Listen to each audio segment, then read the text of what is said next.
What is up, guys? Film Fanatic, and I've got my first movie review that I have been waiting a very long time to review.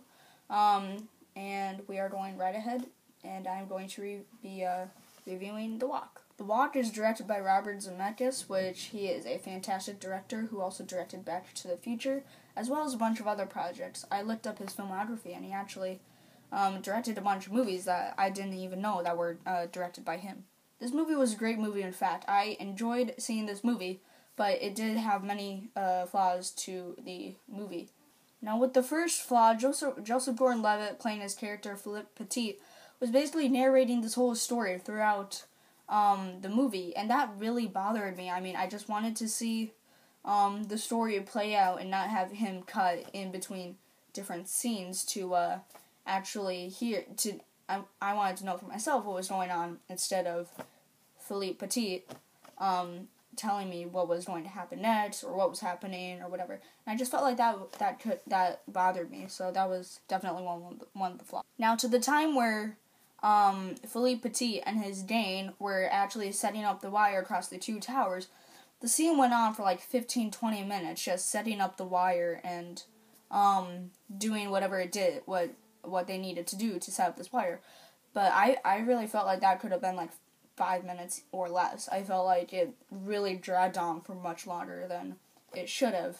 Now, I also felt like we got too much of a backstory to Philippe Petit. We actually went through his lifetime, which took about a third, maybe a fourth of the movie, and I just didn't really like that. I wish we could have, seen when he actually, he wanted to hide wire at a very young age, but I just wanted to see that and then cut straight to when he was, deciding to go. And there were also some very unnecessary scenes in this movie. I'm not going to spoil any for you because of I want to keep my reviews spoiler free.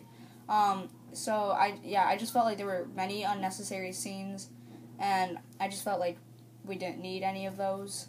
I believe it was a 2-hour movie, so they could have, put it down to an hour and a half, and I still would have been fine with the movie. Now, despite all the flaws, there were many great advantages to the movie. First of all, the story was amazing. I felt like it was great that we actually got that this is an autobiography. This is actually someone who did this, and I just felt like the way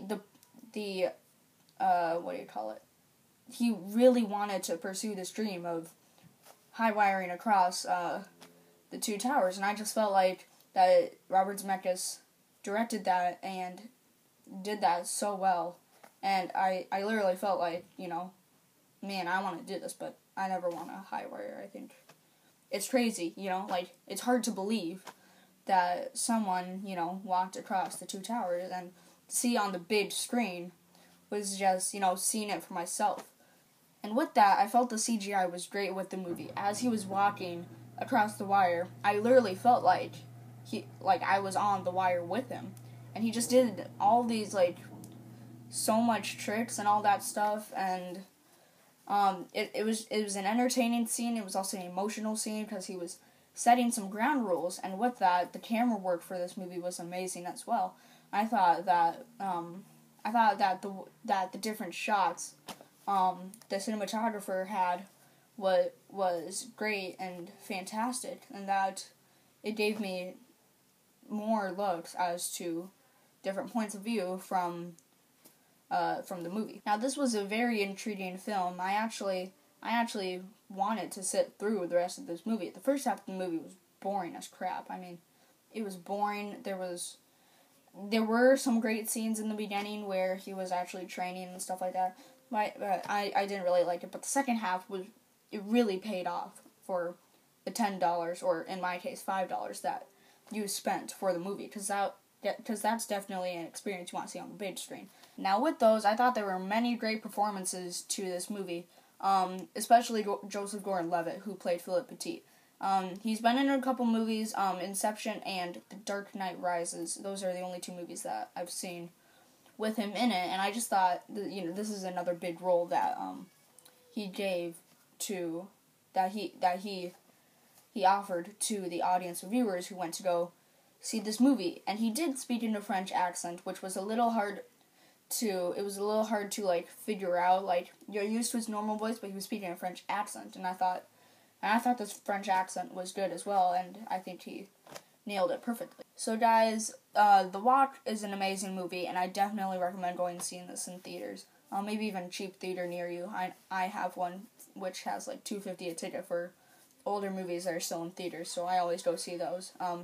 But yeah, if you can definitely see this movie in theaters, please go see it in theaters because it's truly an amazing movie. You won't regret seeing it. That's what I experienced. I really liked this movie. I enjoyed it. So with that, I'm going to give The Walk an A-. So guys, thanks for watching my first review on my YouTube channel, and as always, follow me on Instagram at film_fanatic2001. I'm soon appearing in a feature film by Andrew from Movie Maniacs, so please go subscribe to their channel. Their movies will be up on October 21st. I am starring in Andrew's, one of the main characters. So it's a great movie. I had a lot of fun filming it. So go check out their channel, subscribe to their channel as well. And again, thanks for watching my first review of The Walk, and I will see you guys later. And stay tuned for more from Film Fanatic.